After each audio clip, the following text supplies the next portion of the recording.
This has been a really wonderful trip, and the best thing for me has been meeting people who have so little and yet have such courage and such joy and make so much of their lives.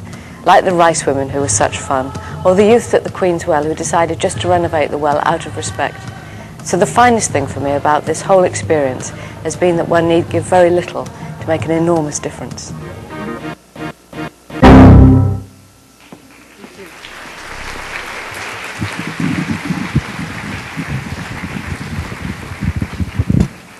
I have to tell you, I'm a very fine woman to let you see that, because that dancing, I know how awful it is, and you're very, very kind not to laugh. It's truly awful, and the hats, anyway, doesn't matter. It's a great project, and I make these sacrifices for it, which is showing you me looking like the back of Beyond. So I promised you questions and answers. Shall I tell you the Scarlett Johansson story? Okay. That's your reward for listening. Okay, well, there's a Royal Gala film premiere. This is a huge deal. This is The Other Boleyn Girl. The film is going to be shown in England, in London, for the first time. Coming to the event is going to be His Royal Highness Prince Charles, Duchess of Cornwall, his wife. Now, although I write about the royal family, and although I write about Henry and the Tudor court and all that, actually I don't really support the royal family. I am very keen on the abolition of the royal family, and I don't like the notion of kings and queens at all. So there we are, lined up in our best dresses. It's a bit kind of like Oscars. We've come down a red carpet. We're all in lovely dresses. I'm here. Eric Banner's there. Scarlett's there. And Natalie's at the end. And so the kind of mutter goes down the line, you know, Prince Charles is coming, Prince Charles is coming. And a kind of important equerry type person comes by, and he says, when you greet the Prince and the Duchess of Cornwall, you either bow or curtsy. You speak to them if they speak to you, and your husband or wife who is standing behind may not speak to them, but may only bow or curtsy. They can't, like, get in on the act here, you see. So I'm standing here, and my husband's standing behind me, and he says to me, are you going to curtsy? And I said, no, of course not, I never curtsy. And so Eric Banner says to me, you're not going to curtsy? Actually, it's like that because he's very tall, you're not going to curtsy? And I go like, no, I don't believe in the monarchy. I don't stand up for the national anthem unless the Queen is actually present, because I think it'd be rude not to do it for her. And I don't curtsy. And so Scarlett goes like, you're not going to curtsy? And I go like, no, I'm not going to curtsy. And Natalie goes, you're not going to curtsy? I go like, no, I'm a Republican, I'm not going to curtsy. So Eric goes like, well, I'm just going to give a little bow. And Scarlett, bless her, she goes like, hey, I'm American, he's not my king, I'm not curtsying at all. So we're all lined up, and Prince Charles comes along, and I say, how do you do? And I say, how do you do to her? And Eric does a nice little bow, and Scarlett's up like that. And he gets to Natalie Portman, and she goes... And I said, what do you do that for? She said, I've been to ballet class. I've waited all my life to curtsy. So that's the story. Now, any questions about anything? I don't mind at all. And I know you're not shy because I was talking to you earlier. Yes?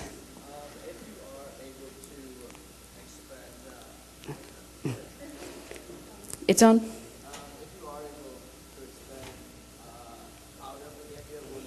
Do the project and take all the wells to the surrounding area as well? Do you know, I've never even thought about it because I've never thought we'd have enough money. There are 250 primary schools in the Gambia, and we've done now, I think, we're doing them at the rate now of 2 a month. But as we move further and further away from Ismaila's home, it's harder to get out. You saw the conditions, that wasn't like, you know, funny filming. There isn't a motorway behind those dirt tracks. It's really that hard to get to the north. You've got to go over the river in the morning. It's very hard to get around.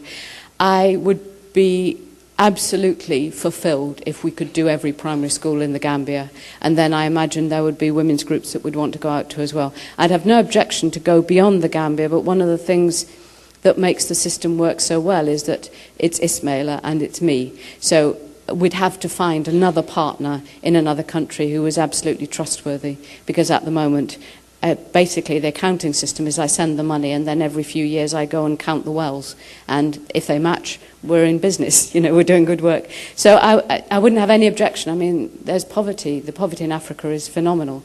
I would have no objection to starting in the Gambia, ultimately the rest of Africa, onto the world. Yeah, not a problem. Afghanistan next. Just kidding. Anyone else? Yeah. Okay, the question is, what inspired me to be a writer? I think I think a lot of writers are born writers, that you just like to write. I just physically like the process of putting words on a page.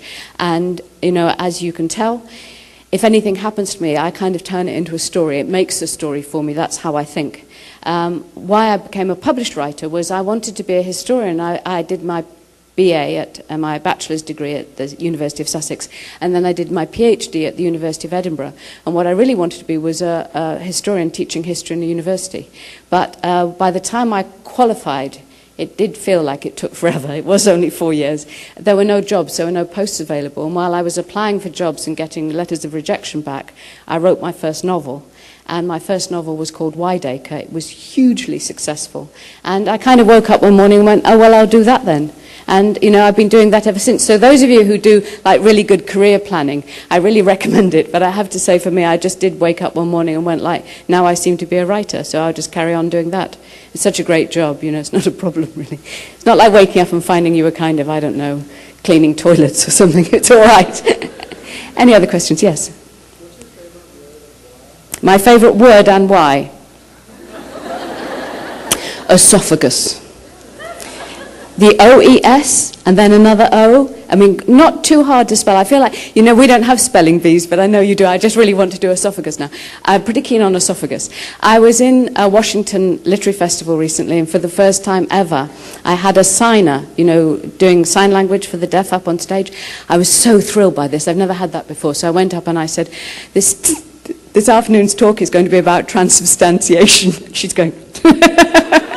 So transubstantiation is another big favourite. Interesting question. Yes, right at the back. You'll have to shout at me. The question's what drew me to the Tudor age. Literally, this is such a good story to tell young people. I was in the library. I was reading up on the Tudor Navy because I thought I wanted to do a book about Tudor pirates. That's what I thought I was there doing research for.